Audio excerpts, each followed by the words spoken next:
బాబో ఎలుగుబంటి పేరు వింటేనే భయమేస్తుంది కదా. అలా ప్రాణాలు తీసే ఎలుగుబంటి వేషం ధరించి కోతుల బెడద నుంచి గ్రామ ప్రజలు ఊపిరి పీల్చుకుంటున్నారు. తెలంగాణ రాష్ట్రంలో అనేక గ్రామాల్లో కోతుల బెడద తీవ్రమైన సమస్యగా మారింది. ముఖ్యంగా పంటలు ఇళ్లపై కోతుల దాడులు పెరగడంతో ప్రజలు తీవ్ర ఇబ్బందులు ఎదుర్కొంటున్నారు.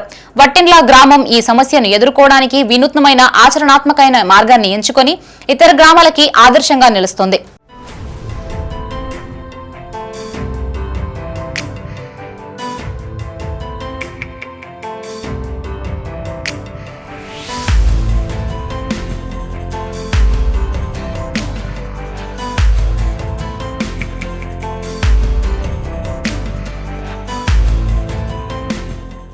రాష్ట్రంలో కుక్కల బెడదతో పాటు కోతుల బెడద ప్రజల్ని కంటికి కునుకు లేకుండా చేస్తున్నాయి. నివారణకి ప్రభుత్వం గట్టి ప్రయత్నం చేయకపోవడంతో వాటి బారిన పడి ప్రజలు ఆసుపత్రి పాలవుతున్నారు. రాజన్న సిరిసిల్ల జిల్లా వేములవాడ రూరల్ మండలం వట్టింల గ్రామంలో పంచాయతీ కార్యదర్శి వినూత్న ఆలోచనతో కోతులు పారిపోతున్నాయి. కొన్ని చోట్ల కోతుల బెడదని తట్టుకోలేక ఈ వినూత్న ఆలోచనకి శ్రీకారం చుట్టాడు పంచాయతీ కార్యదర్శి కృష్ణ. గ్రామ పంచాయతీలో పనిచేస్తున్న కార్మికుడితో ఎలుగుబంటి వేషం వేయించాడు. ఈ వేషంలో కార్మికుడిని గ్రామంలోని ప్రధాన కూడళ్లలో తిప్పడంతో కోతులు ఎలుగుబంటి అనుకుని వీధులని వదిలిపెట్టి చెరువు వైపు పరుగులు పెట్టాయి.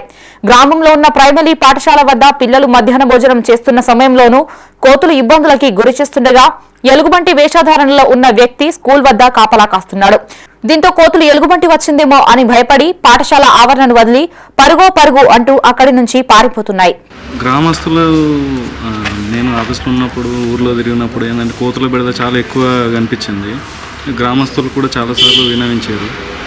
కావున వీటిని ఏ విధంగా తరిమి కొట్టాలనే ఆలోచనతోటి ఒకసారి యూట్యూబ్లో సెర్చ్ చేయడం జరిగింది. సెర్చ్ చేసినప్పుడు మా తోటి పంచాయతీ కార్యదర్శి ఈ విధంగా వాళ్ళు కూడా ఆన్లైన్లో డ్రెస్ అనేది కొనుగోలు చేసి వాళ్ళ దగ్గర ఉన్న మల్టీపర్పస్ వర్కర్కి వేసి ఊళ్ళో తిప్పడం జరిగింది. కావున ఇది బాగానే వర్కౌట్ అవుతుంది అనే ఉద్దేశంతో నేను కూడా ఆన్లైన్లో బుక్ చేయడం జరిగింది. మా మల్టీపర్పస్ వర్కర్కి వేసి రోజు పొద్దున సాయంత్రం పూట ఊర్లో అంతా తిప్పడం జరుగుతుంది. అదేవిధంగా ఇప్పుడు పంట పొలాల సైడ్ కూడా పంపిస్తున్నాము. అయితే ఏంటంటే మెయిన్గా ఇప్పుడు ప్రైమరీ స్కూల్లో పిల్లలు తినే టైంలోనే ఇక్కడ ఎక్కువ కోతులు వస్తున్నాయని తెలిసింది. మనం దీనివల్ల కొంచెం దాదాపు కోతుల బెడద పూర్తిగా తగ్గిపోయింది. పాఠశాల సమయంలో కోతులు విపరీతంగా వచ్చి పిల్లల్ని బెదిరించడం, భయపెట్టించడం, స్కావెంజర్ను పైకి పడ్డాయి. ఒక 5 కోతులు మీదకి వచ్చేసినాయి. ఆ రోజైతే మేము చాలా భయపడిపోయినాం. సెక్రటరీ గారికి చెప్పుకోవడం జరిగింది, మా బాధలు చెప్పుకున్నాం. మధ్యాహ్న భోజన సమయంలో కూడా చాలా భయపెడుతున్నాయి. వాళ్ళు తినే ప్లేట్లను ఎత్తుకెళ్ళడం అట్లాంటివి చేస్తున్నాయి. మేము ఈ బాధలన్నీ సెక్రటరీ గారితో చెప్పుకుంటే తొందరగా స్పందించి ఈ రూపంలో మాకు చేయడం అనేది మాకు మంచి సంతోషాన్ని కలిగించింది. పట్టణ గ్రామ పంచాయతీ సిబ్బందిని ఆ సెక్రటరీ సార్ కోతులు వస్తున్నాయని చెప్పి చాలా ఇబ్బందిగా అందరు వచ్చి అడిగితే మా సార్ ఆన్లైన్లో బుక్ చేసి తీసుకొచ్చి గ్రామ పంచాయతీ సిబ్బందిగా నువ్వు చేసుకోవాలని చెప్పి మమ్మల్ని అందరినీ అన్నిటికీ ఉపయోగపడేటట్టు చేసింది మా సారు.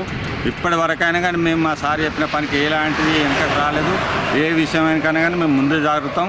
ఇప్పటి వరకు అయితే కోతులు అయితే మేము ఇప్పుడు 3-4 రోజుల నుంచి గత 3-4 రోజుల నుంచి తిరుగుతున్నాం. తిరిగితే ఒక్క కోతు కూడా మా ఊళ్ళో వట్టంలో ఒక్క కోతు కూడా లేదు.